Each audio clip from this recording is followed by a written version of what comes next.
Hello and welcome to another episode of Funbearable. I'm Brad Rohrer. I'm Chuck Staton. You didn't have a nickname for this episode because we haven't established a context yet. I'm Chuck. The ambulance driver was the killer in number 5 or 6. Okay, Staton. great. You'll see what that means Yes. in a later episode. This is one of our very special panel episodes. Yes. I did a panel with Kane Hodder, the person who has played Jason Voorhees from the Friday the 13th series the most. Derek Mears, who played Jason in the Friday the 13th 2009 remake. Yes. And Amanda Righetti, who was also in that remake. Yes. It was a very fun panel at Rhode Island Comic Con. We saved it for our Halloween season of episodes because obviously every Halloween we do 4 Halloween episodes of varying types. Like a normal podcast, like a normal comedy podcast every does. comedy podcast does. Yes. So cliche. Yep.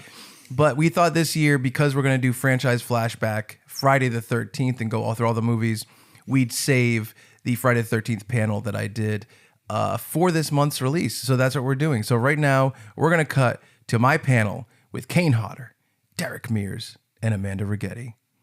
Enjoy it. Actually, before we go there... Oh, okay. It seemed like you were really throwing to it right there. I thought I was too. I'll tell you a little backstage story. Oh, please. Or should I tell it afterwards? Or should I tell it now? But afterwards, that's a tease. We got to tease. Yeah, we got to tease. keep the audience with us. We got to steal some fans. Maybe if you're here as a Friday the 13th fan and not necessarily as a fun bear, as we call our fans. Yes. We want you to stick around and see what you think of our nonsense. They could be a Fun Bear the 13th fan. It's both. There you go. And I will say, stick around for the next couple episodes because this episode is the first of 3 that are completely about Friday the 13th. The next 2 will not be panels. They will be complete recaps of the entire series in a funny direction. I can't wait. Yeah. So check out my panel right now with Kane Hodder, Derek Mears, and Amanda Righetti. For real, I'm throwing to it. I won't stop. I won't go to a different thing. I won't say, wait a minute. Check out the panel. Yeah, that's the joke. Yeah, we get it. Okay, you're going to hold on that for a long time? Check out the panel. Day 1, Rhode Island Comic Con. How you doing? Yeah, that's right. Do we have a lot of Friday the 13th fans in the house? Oh, yeah. Well, get your brains moving because we're going to take a lot of audience questions for this one. But without further ado, I'm going to introduce everybody. Ladies and gentlemen, Derek Mears, Amanda Righetti, and Kane Hodder.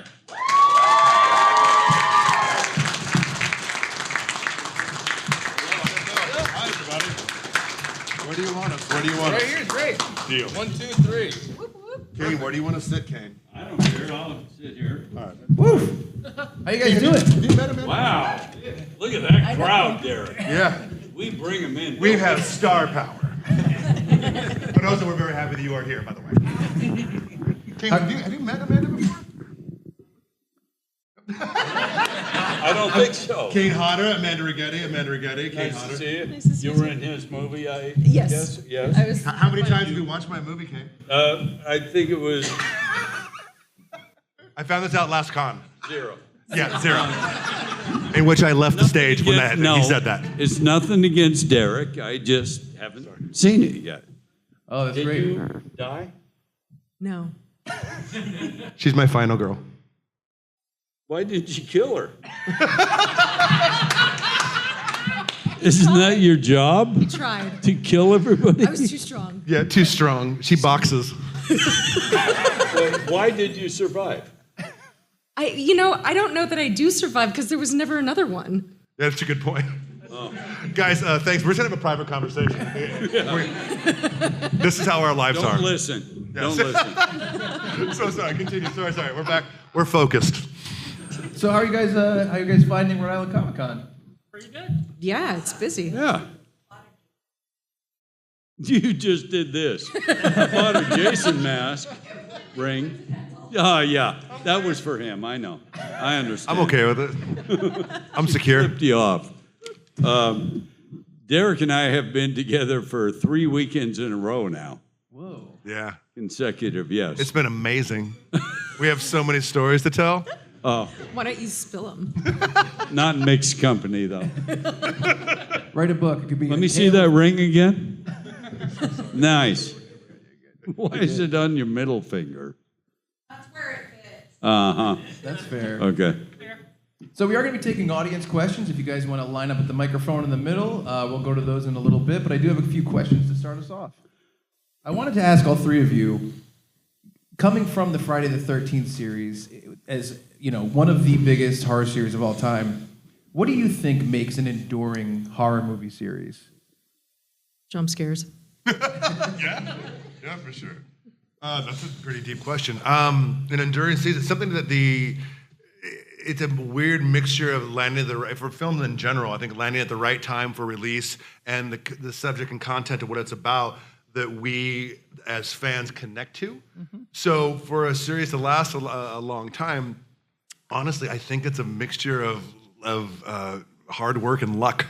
Like, you can't, everyone keeps, a lot of these new stories or new independent movies, like, oh, we have the next iconic character. We don't know it's iconic till at least 10 years later. Right. So we're like, no, come watch our iconic. Like, it's, no, poopy diaper man is not that iconic. I'm sorry. Okay. And I think that this is not on. I'm closer.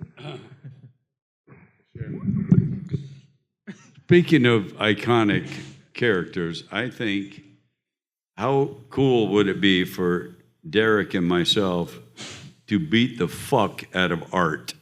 Come on. Art the Clown is the biggest thing in horror right now, and we need to take him down a couple pegs. I'll watch a movie. I love that. But David's such a sweet dude. He's so nice. Oh, that's on now. Okay. Thank you. You can have your mic back. That's amazing. Also, we are pro Terrifier, by the way. Like, David and Damien are one of us. Like, it's so cool, like, on a side note, seeing them blow up, because seeing them at cons as fans dress up as, art and selling their films and seeing them go giant, like, it is so, like, man, we're in the right hands, because they are fans representing fans, and I love them to death. Right, and I agree. And, the fact that, like Derek mentioned, everybody thinks they can't come up with the next iconic character, but Art is that character. Yeah, and unfortunately, I haven't seen any of those movies yet either, but I will. I'll watch Art before his Friday movie. Before you kill him? Is it because it doesn't come out in VHS? Is that why? Like, what the fuck? Going with the age thing. So, Oh, no. Oh, here it comes. How old were you in 1988, Derek? Just how old were you? Not very. No, how old in 1988? You're making me do math. I was born in 72. So what? Someone do So math. you were 16 and I was Jason Yeah. already. Yeah. I looked up. You were great. You were fantastic. Come on. Yeah. That's weird now. Well, let's go to some fan questions. Yeah. I never put the perspective. Like, oh, fuck, really? How you doing? I'm doing good. What's your name? Jerry. How you doing, Jerry? I'm doing good. I just celebrated my 3-year remission after battling stage 3 lipoma. Nice. That's great. Oh, great. Well done. Okay, so my question is to all of you: what was your favorite kill scene with Jason? For me, For anyone in general. I mean, mine was sleeping bag, frozen head, and punching the guy's head off in that order. That was the boxing scene was my favorite. Oh, so good. Yeah. Now, I like the sleeping bag scene when the character Amanda gets burned up in the sleeping bag. Okay. From the series. Wait. Yeah. You guys did a sleeping bag kill? Yeah. As an homage to your kill. It was, yes. For real? Yeah. For real. I didn't even, I'm not trying to be funny or anything. Yeah. I didn't realize that. Yeah, Swift. I And talked it to was you? No, it was the character's name was Amanda, but it was in the beginning. I feel like our film was sort of like an homage to all the best moments in the Friday the 13th series. Wow. Yeah, we did the first Kane, and it's basically the writers, Mark Swift and Damian Shannon, who also did Freddy versus Jason. They took the first 3 films and kind of slammed them together. But they also made it so it could fit anywhere within the series. But they love, which all of us do, like my favorite kill of all Friday the 13th is your sleeping bag kill. And so they did an homage to that, so they couldn't do the exact same thing, but they had a thing where, because my Jason's smart, and so he would... Yeah. Oh, no, that was... No. Mine was not. No, that wasn't a diss at all. That's accurate. No, it's true. No, they made it that way because he would set people up where they put her, tied her up in a sleeping bag where she couldn't get out, and held her over a fire and literally burned her. Jesus. And so a little violent. Yeah, right. But it was an homage to your kill. Wow. Now, will you watch the film? I might now. Great question. Thank you. Yes, thank you very much. How you doing? Good. Nice costume. I love it. Thank you very much. The rest is over there. What's your name? My name is Bryant. Nice to meet you. What's your... Are you all right? Royalty. Over there. Oh, wow. Wow. But, That is too He is the jester, right? I'm the king. She's the queen. He's the jester. I thought you said digester. I'm like, yeah, that makes sense. He's digester. I'm like, yeah, I eat a lot. so I know for years they were always saying Frey versus Jason. And finally, in Jason Goes to Hell, they're like, all right, we're going to have Frey's glove come up, played by you. Mm-hmm. But then they didn't bring you back to play him. They grabbed a new actor for Jason. What were your feelings on that? Wow. I've told the story many times, but I was given the script and told I was doing the movie. And then the director was hired and he didn't want me. So that made it harder. If I wasn't told I was doing it, it wouldn't have been nearly as difficult to handle. But the fact that I was given the script and told I was doing the movie and then replaced after that, that was really hard because I loved playing the character and I had done it for quite a while and then thought, yeah, that's correct. And I thought I was doing it when I was told I was doing it. So that was one of probably the lowest points of my career. Even, the fact that I got burned and almost died doing a fire stunt, that was equal to it because I loved playing the character that much. I'm sure Derek can say the same thing. He loved performing and playing the character and everything. And, he's the only Jason actor that has never been replaced. So that's kind of cool, really. But also with yours, Kane, like being that you did 4 films, like it's understandable. There's a certain ownership to that, where it's like, man, even though you weren't the first person to originate the character, like you ran with the ball and did things that other people hadn't, and that's why we all love it so much today. I mean, it's great. Right, but I never expected it every time because that's not how this business is. You're grateful to be cast again as the same character, and I was very happy, and I've always expressed the fact that I feel very fortunate to have played the character. So any of us feel that same way. I know everybody except Ari loves the fact that we played the character. Ari was Jason for 8 seconds. Most of us busted our ass for months playing the character. But anyway. Thank you. Thank you for your Good question. Thank you very much, buddy.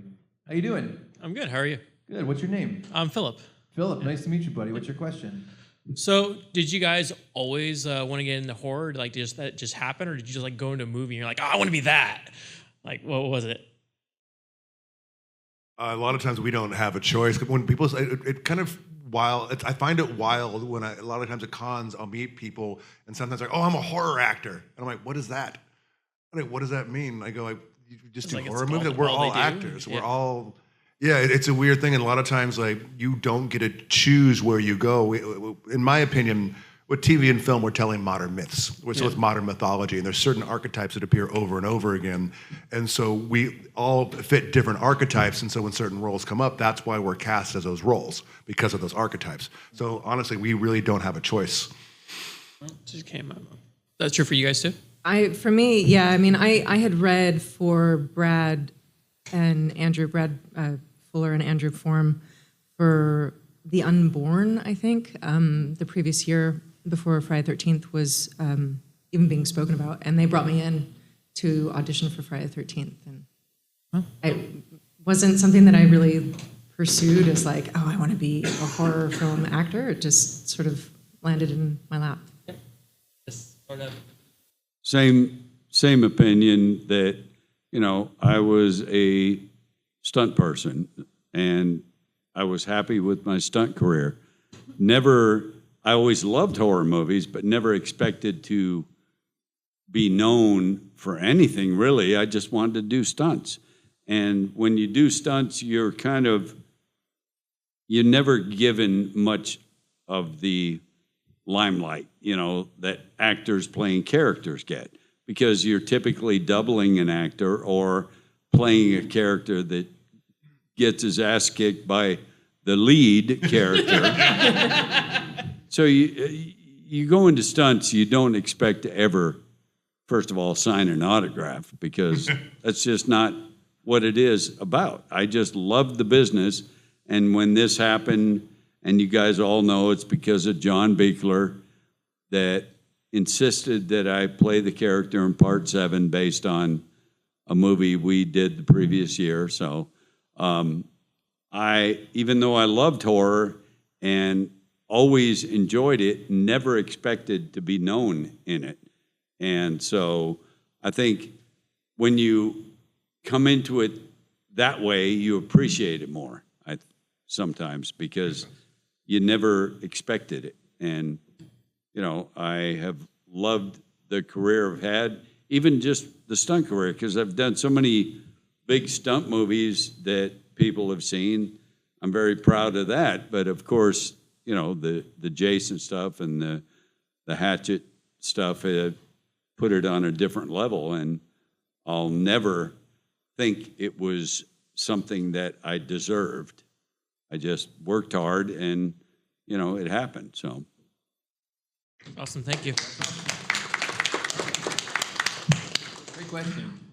Yes, that is. And speaking of stunt people, well, you're definitely one of the most, you two are definitely the most recognizable to considering the roles you did. You of course, being like the iconic Jason, and you, Derek, you got to be both Jason and the Swamp Thing. So my question for... And Predator. Oh, yeah. And you also did Leatherface and Victor Crowley. No, but I was saying about him. Oh, crap. I meant to refer to you. No, that's fine. Yeah, you did Leatherface, the most capped, and of course Victor Crowley in the Hatchet series. Mm-hmm. You two are basically, in terms of like stuntmen and I guess like creature actors, I put you right up there with the names of like Doug Jones and Doug who? Doug who? Doug Jones. We're above Doug. Hold on, let me Google that. Has he played creature characters, Doug Jones? Abe Sapien, he recently... something called Star Trek. Okay. Yeah. Okay. Yeah. No, I've known Doug since the 90s. Doug is if you're a fan of Doug, be a fan of Doug. He is such a sweetheart. I am. I consider him basically like almost as this generation's Lon Chaney in terms of character actors. Yeah.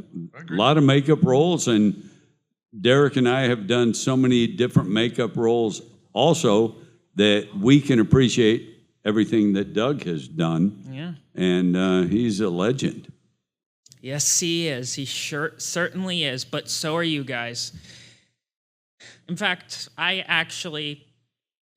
was actually for a short film, like I think maybe 7 or 8 years ago, and it was and I was in makeup for like 8 hours, and I was perfectly fine with it. It wasn't heavy makeup, although, and funny enough, the prosthetic piece there almost kind of looked like a piece of Swamp Thing's makeup. So, and I actually still have the prosthetic piece. I've just have it in my room sitting. It was fun, right? How long did the application take of the makeup? I think it took about maybe like an hour, and I was basically talking about early horror / early suspense. Like I was talking about like your Cabinet of Dr. Caligari, your Nosferatu. Mm-hmm. I even talked a little about Universal Monsters. Right. Nice. So, anyway, my question is, would you guys be on board for like if there was like a Friday 13th film where Jason versus Jason, like, you know, let's say the Friday 13th series touched a little on the multiverse, like just to see your two Jasons go up against each other in a battle to the death. Amanda, what do you think? Oh, am I the referee for this? Yeah, what do you think? Yeah, why not? Would you want to see a film like a How would multiverse? you tell them apart? That's a good point. How would you tell us apart? He runs. I never ran one time as Jason. He's athletic and runs and does all kinds of different stuff. And I would love to see a movie where both of our Jasons fight. I don't know how that could happen, but I don't know if you ever saw a movie where he and I faced off. Yeah.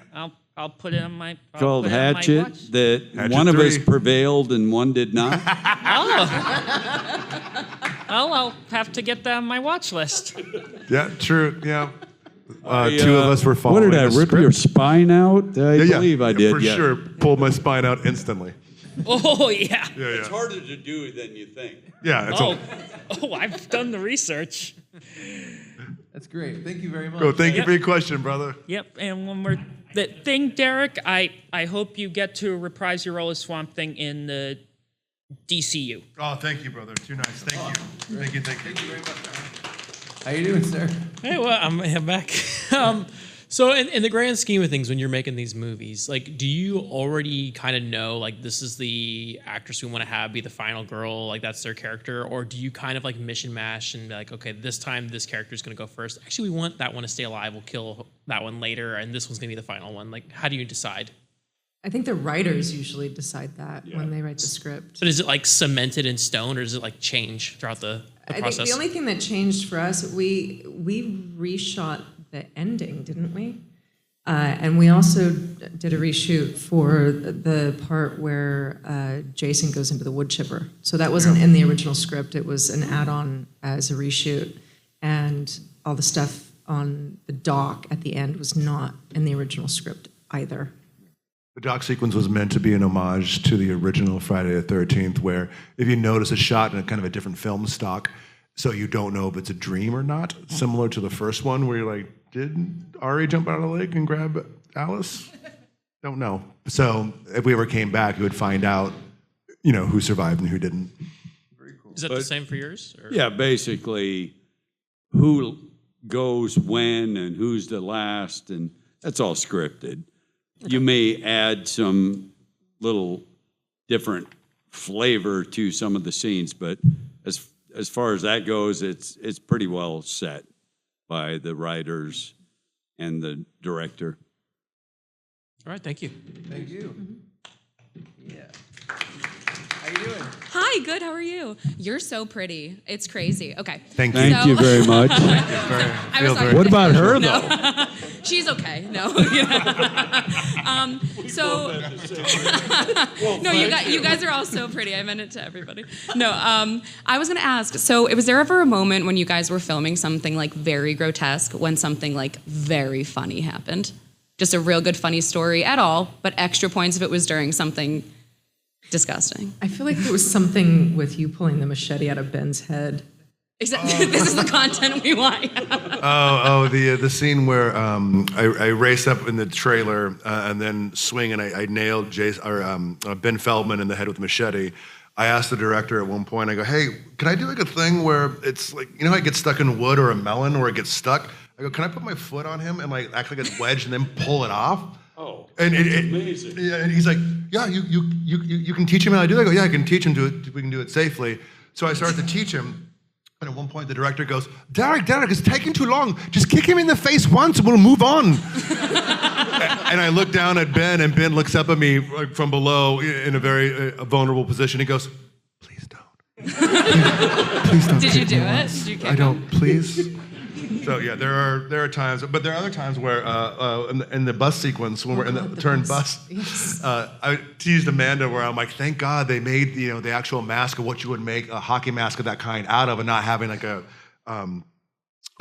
one that's not strong, because during the take when I fall partly down the hole and she starts to kick me and she's panicking and screaming after we did that take, I'm like, oh my God, that was so much fun. Yeah, really good take. So is there something you want to say to me? Like, what? What do you mean? Like, maybe you kept kicking me in the face over and over. Just, oh my God, what? I go, no, you connected on a lot of those. And she's like, oh my God, I had no idea. I'm so sorry. No, it's teasing. It's fine. It's totally fine. But yeah, she totally like, I'm like, thank you, Scott, for making this. My nose is sideways. Exciting. Whoops. Awesome. Thank you guys so much. You guys are awesome. Thank you. Thank you very much. Yeah, it feels like in the world of horror, the fandom is so passionate and also kind. Yes. And so I did want to ask all of you, how has your experience been with the Friday the 13th fandom over the years? Oh, the fans have been amazing. I mean, they're diehard. You know, I mean, it's a really built-in audience, and they've always been very kind to me. That's great. Yeah, I mean, the horror fans are very loyal, very supportive, and it's bizarre to think about, but there has been times where somebody will come up to my table at a convention and show me a photo of me holding an infant. Oh. And now that person is in front of me with their children. And I mean, that just makes me sound old as fuck, but I am. But you know, just it's an amazing thing to think that I've grown up with so many fans, and I just feel so honored that the horror fans embraced all of us. They always have. And they're always so loyal. They will see shitty movies that we've done just because we're in them. True. And if this camera wasn't on, we could talk about some of those. We all have movies that we're embarrassed that we did. But, you know, I don't really want to say Hard Bodies because it would be rude. A fucking beach comedy I did back in like 84 or something. And I'm such an idiot in the movie, and you have to watch it just for that because it's so ridiculous. Yeah, I mean, honestly, I grew up a horror fan, so I figure I feel like I'm a fan representing fans, and I'm on this crazy life journey that I try to pull the Hollywood curtain of Oz open and try to share with as many people as possible, because we all know it could end at any time. The one thing that's special about this group, and applause to all of you, as an actor, I've bounced through different genres of fandom because of different projects I've been a part of, but the horror fans, I don't know if it's because we felt like we're outcasts or not socially accepted at certain points, but when you come to a horror con, the way that everyone is kind to each other and loving to each other, where I was going to a restroom at one point and a guy had a working on a wet floor sign, and I went, oh, I'm sorry, like I don't want to ruin your work. He said, no, go ahead, it's cool. I go inside and do my business, come back out, and as I'm waiting for a friend of mine, 5 other horror fans right after me, one after another, did the exact same thing. They're, oh, I don't want to, you're doing this. So the way that we accept each other and love each other, it's such a special thing, and I wish you could see it through my eyes, that I applaud each and every one of you for who you are and being so kind to everyone around you all the time. Of course, I'm 99% are cool. 1% you're out of your fucking minds. But no, you can't bite me. No, you can't have my blood at the table. Thank you so much. Have a good day. But honestly, it's a special group, and everyone should be proud that you're a part of it. So cheers to all of you. I'm glad you said that you're a horror fan yourself and you love this stuff as well, because I did have a nerdy question I wanted to ask. Oh, fire away. So, you okay? Oh my God, a nerdy question. Here we go. I love it. One of the prevailing theories about Jason is that he's a Deadite from the Evil Dead series. Yeah. That's what he actually is, and not a zombie, but a Deadite. Do you guys have any thoughts on that? This is the first time I've heard of this. I'll tell you where that came from. There's a good amount of evidence. I know where it came from. Specifically from Jason Goes to Hell, mostly, right? Well, yes and no. It tied into Jason to Hell, yes. But when they were going to do Freddy versus Jason versus Ash, right. In the comic, they couldn't get the script going, so they instead took the script that was supposed to be the movie and made it into a comic book. And they made Jason a Deadite in that to tie in, so it could tie in the Ash character. Right. Right, exactly. How do you feel about that theory? Whatever you like. Sure. Okay. I don't find too much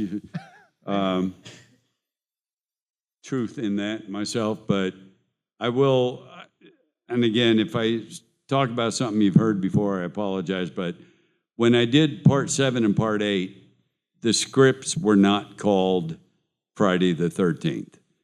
They had different titles. The killer within the script was called Ethan, and the part 7 script was called Birthday Bash. That's the name of the script. Nothing said Friday the 13th, nothing about Crystal Lake, anything. And part 8 was called Ashes to Ashes. And both times the killer within the script was Ethan. I was told so that if somebody came across the script, they wouldn't know we were doing another Friday movie or something. But within the story, the legend of Jason and everything, supposedly, this is what I was told, Jason had a brother named Ethan. And that's why they used that in the script. It was never explored, I don't think, in any of the movies, but it was kind of an interesting storyline. The Deadite thing, I think it was exactly what Derek said. Yeah. That's how it came about. I don't think that was ever anything that I heard that was really legitimate, but the history behind, there's far more history in the franchise than was explored in all the films, which would be kind of fun to do. And just like the Texas Chainsaw Massacre history, I found out a lot by doing the motion capture for Leatherface in the Texas Chainsaw Massacre video game.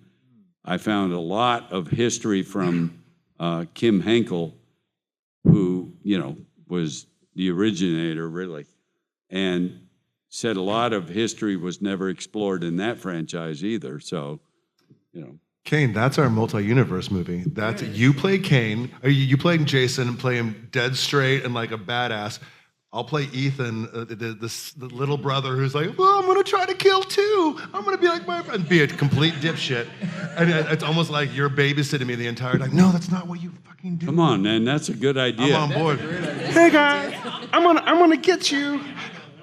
I was never able to fight with Freddy, so I'd like to fight his ass again.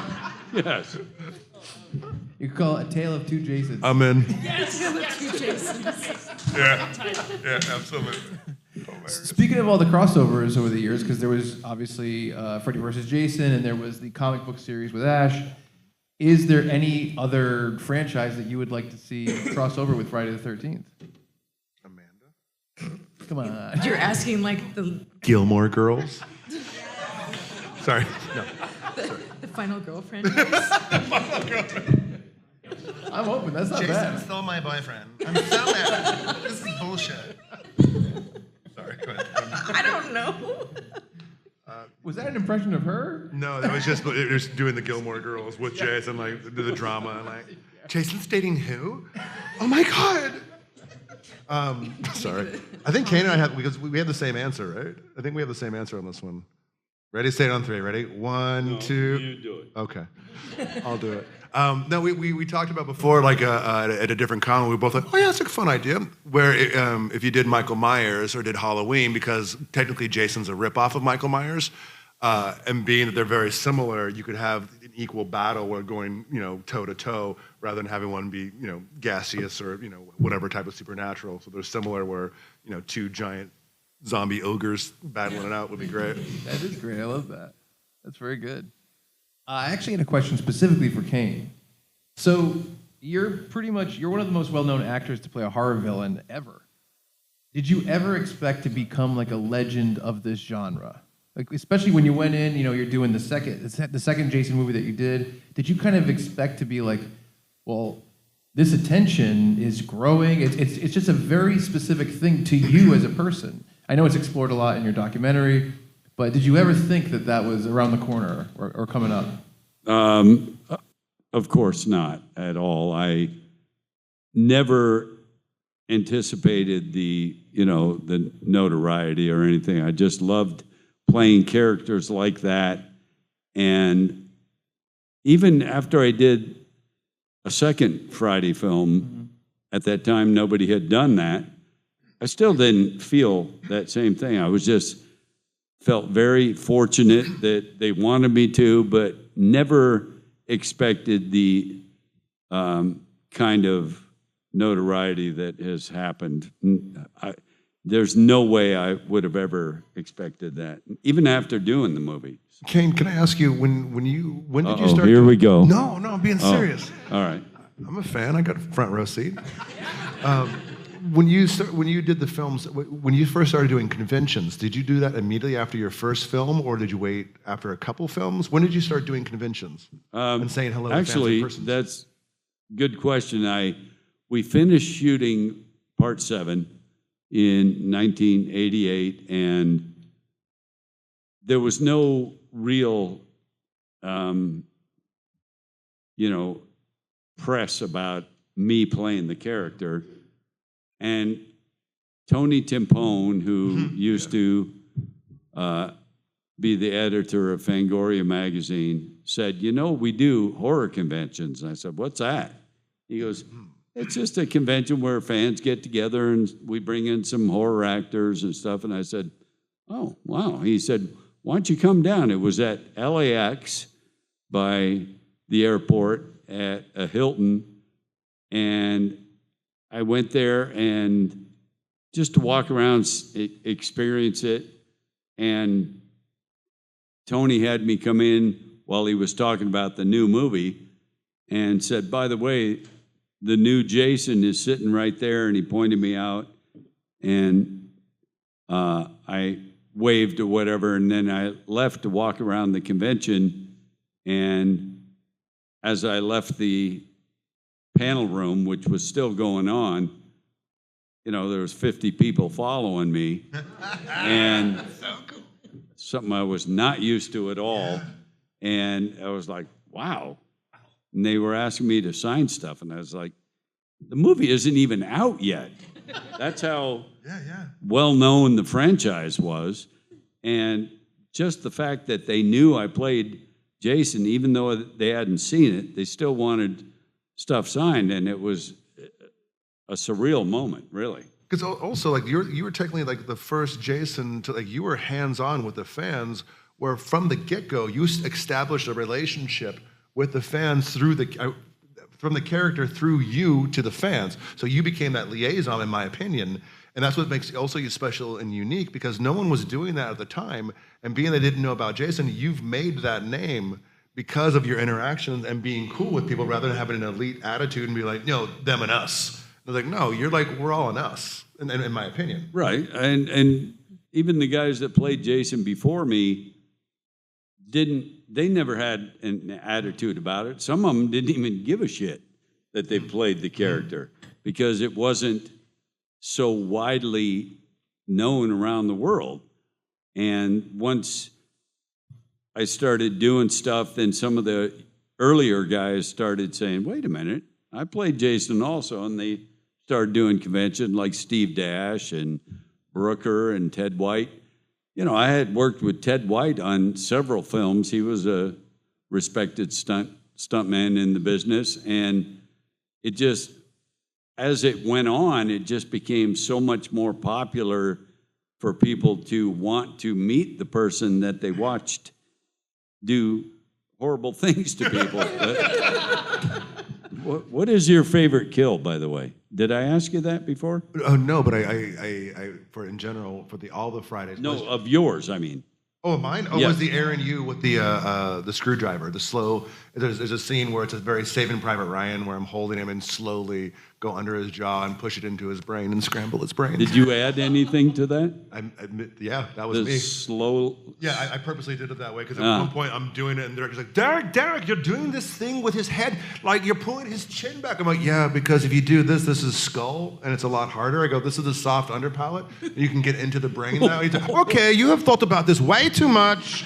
Do what you want to do. This is not his voice, but I'm just, it's what I do That's for his making voice. me nervous, him talking about that. Whoa, easy to press in there. Yeah. I have a violent That was all background. your idea? Well, not the screwdriver itself. No, but this. Yeah. Yeah, they let me run with a lot of stuff. It also was cool on the shoot because myself, the two writers, and our makeup and special effects person, Scott Stoddard, genius, we're the ones that are big fans of the series. So from time to time, Platten and Dune started to listen to us about certain things we'd fight for, where like they would literally set up scenes. I remember like Form would be like with a toothpick being like, and they look over me like, what? And I'm like, it doesn't work. And they go, why? And I go, well, the mythos of the character from what you established before, and I would structurally break it down why, and it'd be like, okay, we're gonna fucking change the shot for Mears. Like, all right, man, we're gonna change it. I'm like, woohoo! That would be me. That would be me. So, yeah. Same thing. That's exactly my, he doesn't do that. Why would he murder someone in the town when he said he wouldn't? Okay, yeah. What does it say about us that we have a scripted kill that is written a certain way and we say, what about this? It would be more fucked up to do this to a person. Yeah. But I think that's what adds so much to the film. You have to go too far to know when you've gone too far so that you can edit it back. That's you a know? good You point. can't, Exactly. you can't know what your bounds are. Exactly, but you can't know what your boundaries are until you push them and go past them. Wow, someone has an education. All right, nice. Very nice. She's basically my sister. It's the best. Well, that's amazing. I love that. I love hearing you guys talk about this stuff. I want to thank you guys for coming to Rhode Island Comic Con. This is amazing. It's awesome. Thank you. Here, obviously. Thank you, guys. You guys are the top. Give it up one more time. Derek Mears, Amanda Righetti, and Kane Hodder. Guys, thank you so much for your time, friends. Thank you.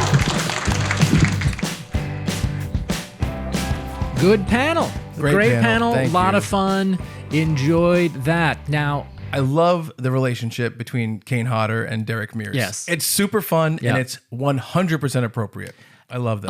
now you teased before the panel that you had some backstage stories. So Some here's- spicy, sexy, sultry stories So here's what's interesting. between your fan fiction and Kane Hodder's reaction to your fan fiction. So here's what's interesting. Okay. Rhode Island Comic Con. Yes. I had some panels that day, which was, I think, the Friday, or it was the Saturday. It was Friday. It was Friday, Yeah, wow. a Saturday you had a fancy dinner in New York City. So this is what happened. Yeah. We had panels all weekend. Well, Yes. Friday, Saturday. I did the Friday the 13th panel on Friday. Did I do any other ones? Was it Wayne Knight? Nope, that was the year before or the year. Well, are you sure? Yes. No, this year you just had Friday. this year 2024, you just had Friday the 13th and I just did Reno 911 on Saturday and that was it. I was supposed to be part of the Reno 911 Yes. panel. And maybe a different one. I don't know. I think we did more than that, but maybe you're right. Who knows? I was supposed to do one on Saturday, at least the Reno 911 panel. Yes. And I got a call from one Brian Quinn from Impractical Jokers to go meet with him at Soho House in Brooklyn. Yes. For a project we were going to do with Terry Metalis, who is the director of Vision, the upcoming Vision Marvel show. Right. The Picard, the most recent season, and the show 12 Monkeys.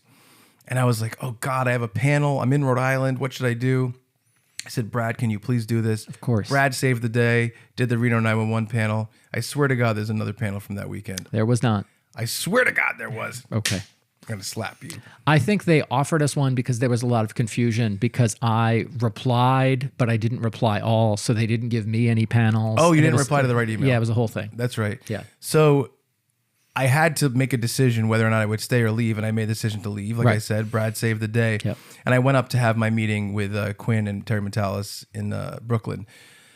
The project did not work out. Hopefully we can tell that story in the podcast someday. There's so Yep. many stories I wish I could tell. Yeah. But you're supposed to be, gotta be quiet about these damn Yeah. stories. But backstage before our panel, I told Kane Hodder that I was friends with Quinn. Yep. And then I had to leave to go see him. And Kane Hodder's like, turn on your camera. And I was like, okay. And I will insert the video right here that Kane Hodder made with me to Quinn. Okay. And I'll put it in Yep. what he did. This was backstage right before our panel. I think Kane has something to say to you, buddy. Hi. What's up, Bry? I wanted to say hello. And why didn't I go on the cruise this year? Now, because of that, he gets all funked up now. But great time. They were awesome. Yeah. Really funny. Really happy that Kane Hodder is so cool. I mean, that's all I know about him is that he's cool. His documentary was great. I watched it on a plane. I literally cried. Have you watched it? No. You'll cry. You love to cry. I do love to cry. Here's another reason to cry. I know Yeah. you have enough reasons to cry. I do have plenty. But it was fun. How many minutes are there in a day? Yeah. But yeah, so we're going to go through the Friday the 13th movies. So we thought this was not a good place to go through the movies. Right. Because we're going to do it for the next 2 episodes, probably over the course of 3 to 4 hours. Yeah.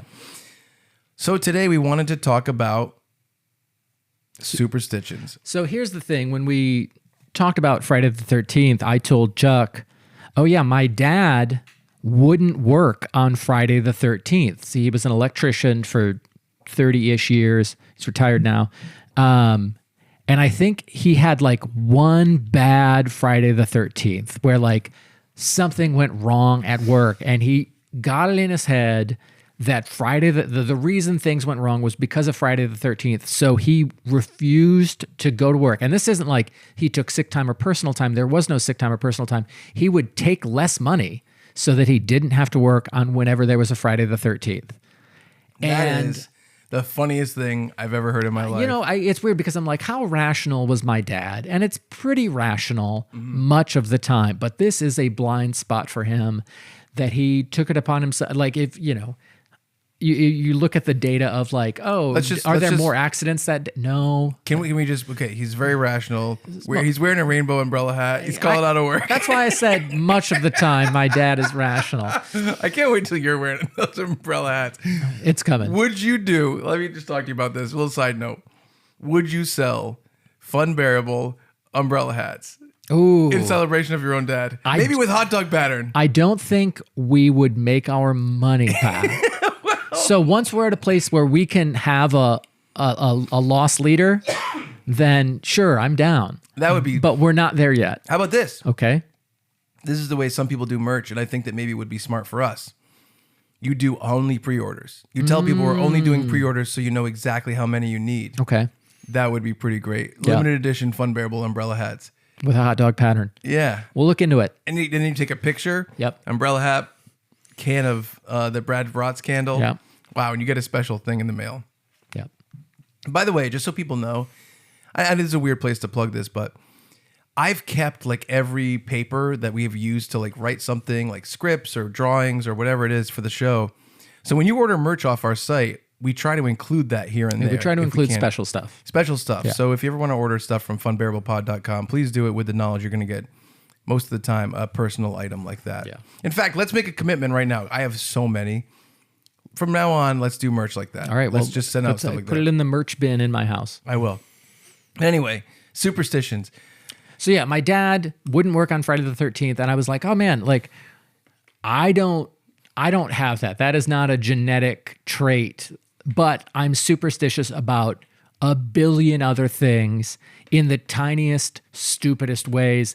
The tiniest and stupidest I can think of. The Chicago Bears at one point were a good football team. They are not as of the time of this recording.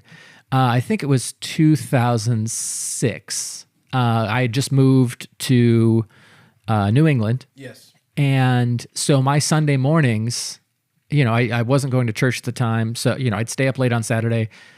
Sunday mornings, I would wake up and I would stay in bed. 11 a.m. is when football pregame starts, and the first football game of the day starts at 1 p.m. I, for some reason, decided I wasn't going to eat anything until kickoff of the first game. And even then, it was a bag of jerky.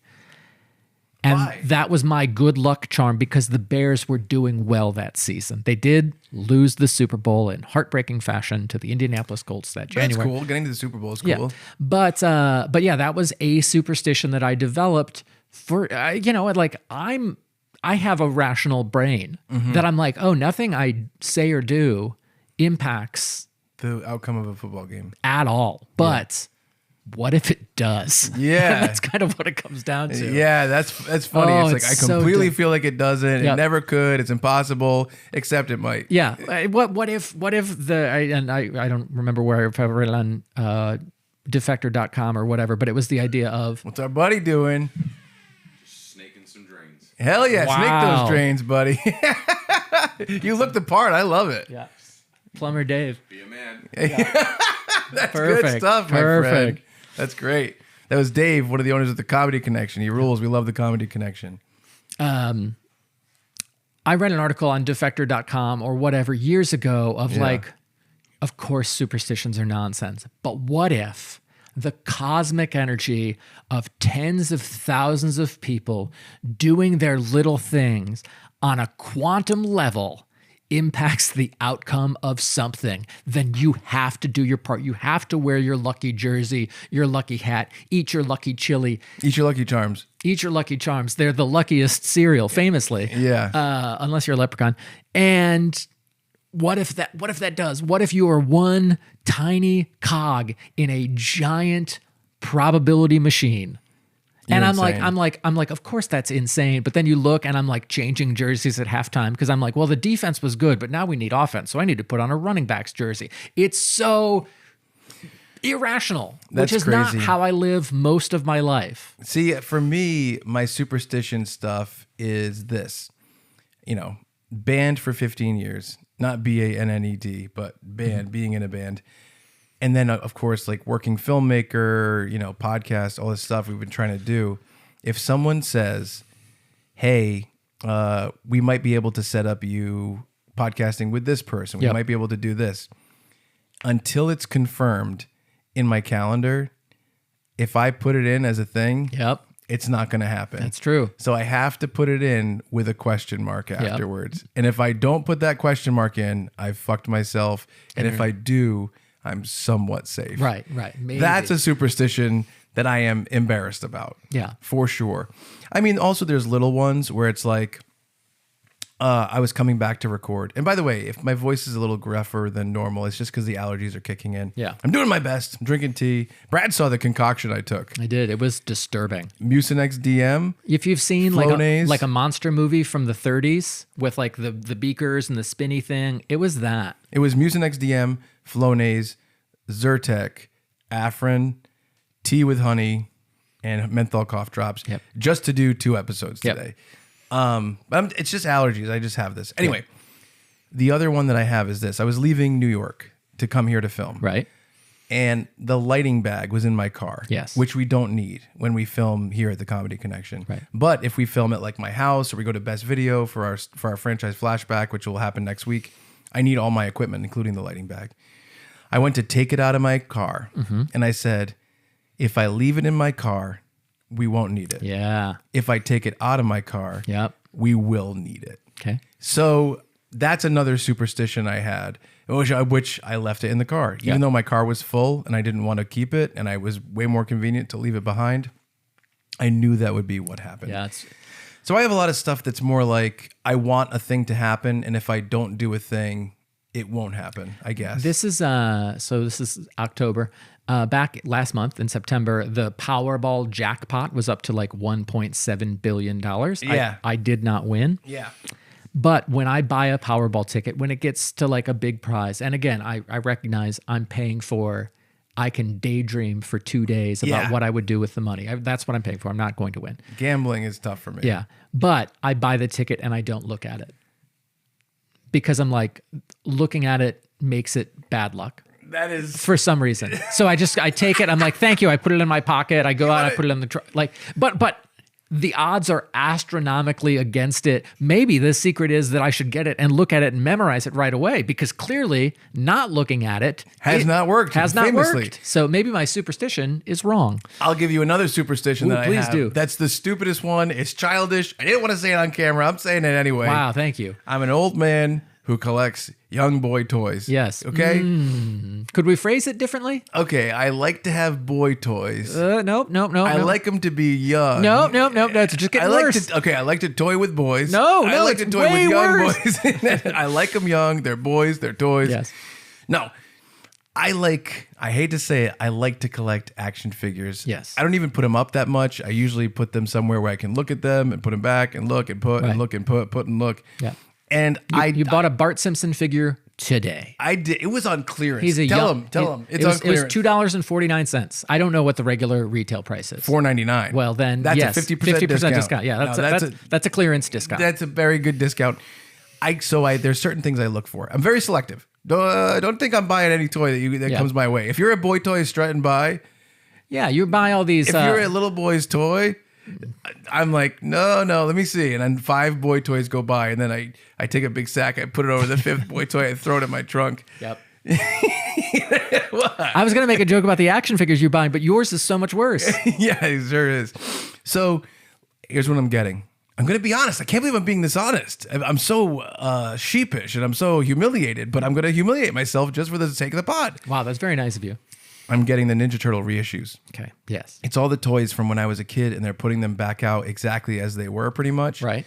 And I'm buying them, baby. I'm buying them. I probably have 1, 2, 3, 4, 1, 2, 3, 4, 1, 2, 3, 4, 12, 13. Oh God, I probably have 30 of them so far. Wow, you counted out loud to 13 and then jumped to 30? Because in Rhode You're Island, 13 going on 30? What a weird reference to make. Okay, most of my boy toys are 13. Yes. But occasionally a 30 slips in there. What happened to you? You're all old. Yep.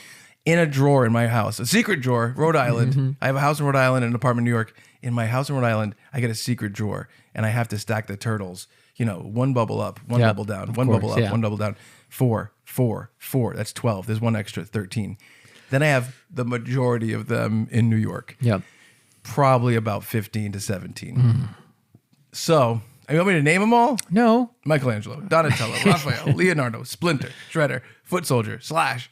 April O'Neil with a custom paint job. I'm not saying what it is. April O'Neil, repainted as a boy toy. Yep. So, I'm getting those.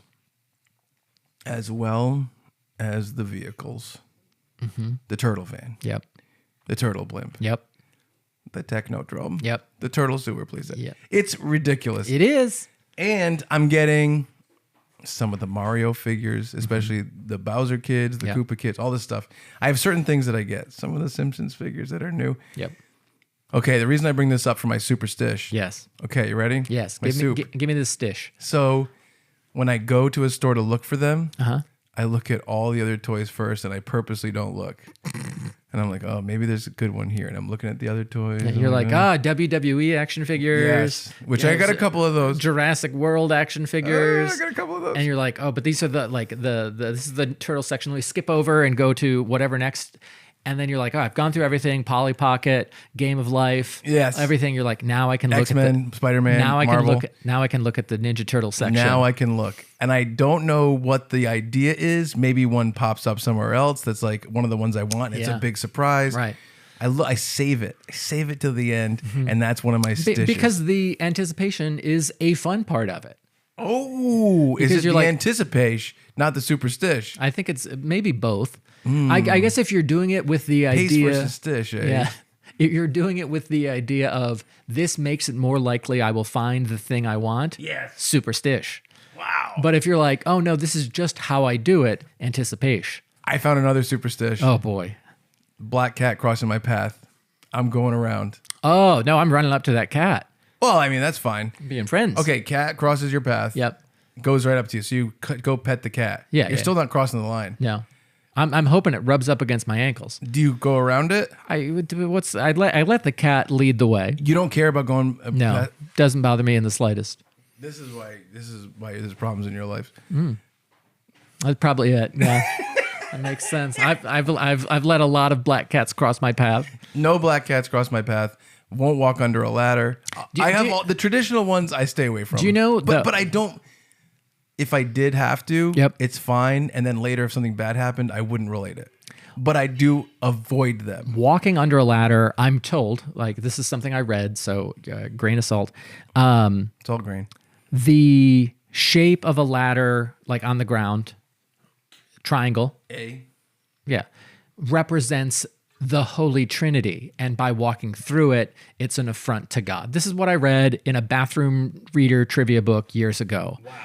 But I think it's just like unsafe to walk under somebody who's got tools. Oh, Like, if someone's up there. right, like to for me, sure.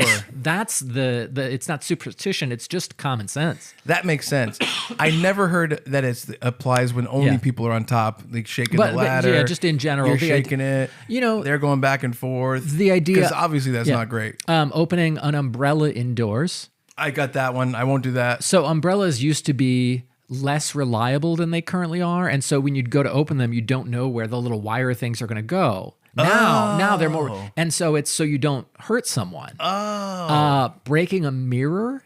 I wouldn't care about that one. Breaking a mirror is because mirrors used to be incredibly expensive.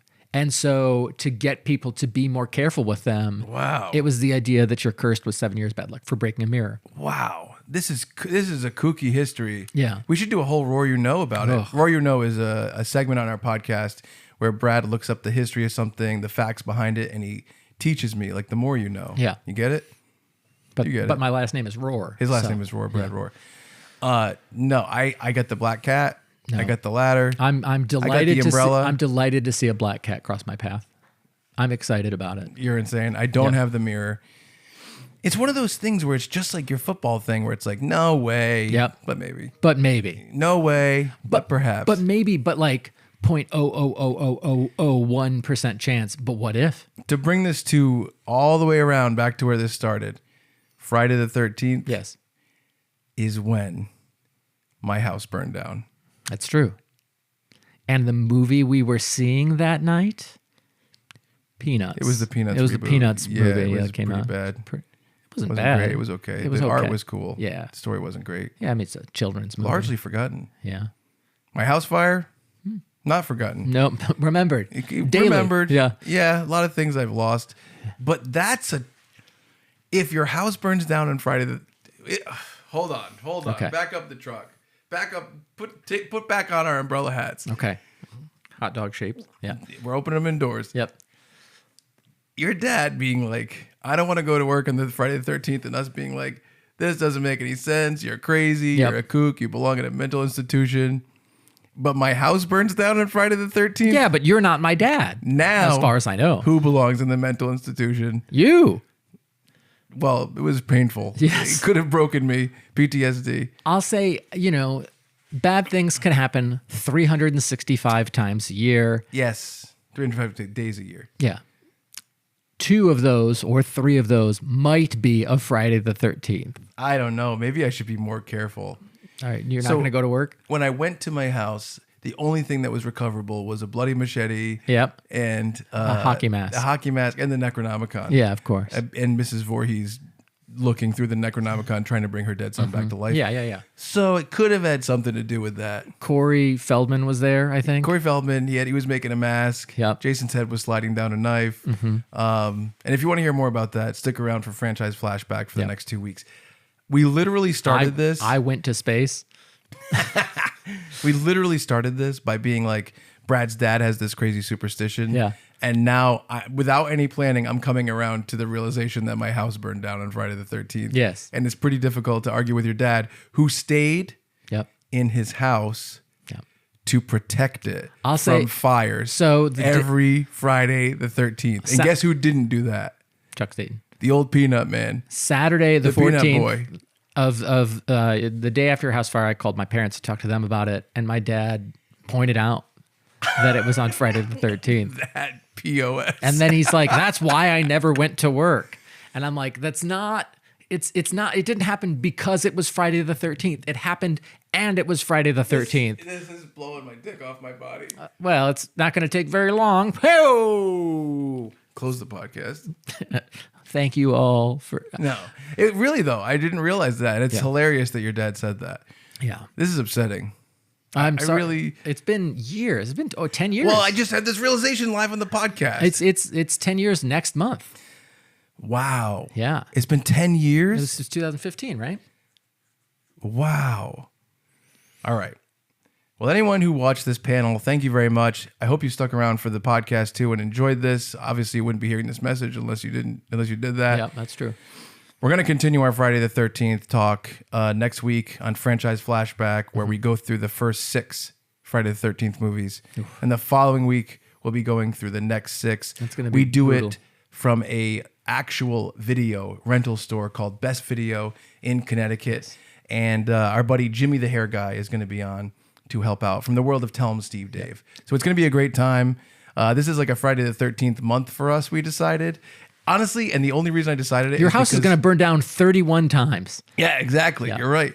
No, the only reason that we decided this is because Friday the 13th, the TV show, I think Crystal Lake something or Crystal Camp, I don't know, is in production. Yeah. And we thought that the fact that it's coming back at some point in the near future, it'd be cool to revisit the original stories. Yep. So stick around for a big month of Friday the 13th podcasting. And I'm going to have some thinking to do about how I was ridiculing your father while he reaped the benefits of staying home to protect his castle. And I foolishly left my home on Friday the 13th only to come home to a pile of ash and my life in shambles. Folks out there, thank you so This much. is our comedy podcast. Thank you for joining us. If you have questions, comments, concerns, or otherwise, if you want to share some of your own superstitions, whether they are silly or serious, we'd love to hear about it. Send us an email, funbearablepod@gmail.com, or Yes. find us on socials at funbearablepod. We're always happy to hear from all y'all. Yeah. Thank you. If you stuck around after watching the panel, we appreciate it. If you were like, I can't miss an episode of Funbearable, I'm a longtime viewer, we appreciate that as well. Hell yeah. For Chuck Staton, I'm Brad Rohrer saying thank you so much, and we're sorry for being Funbearable. When is the next Friday the 13th? Because you should stay home that day. You have 2 houses. What are you going to do? Which one are you going to protect? This conversation Which one are you going to protect? was Jigsaw. terrible for me. Yeah, it's an awful realization. We're all vulnerable. I got to rethink these superstitions. You need more superstitions? I got to add some to the list.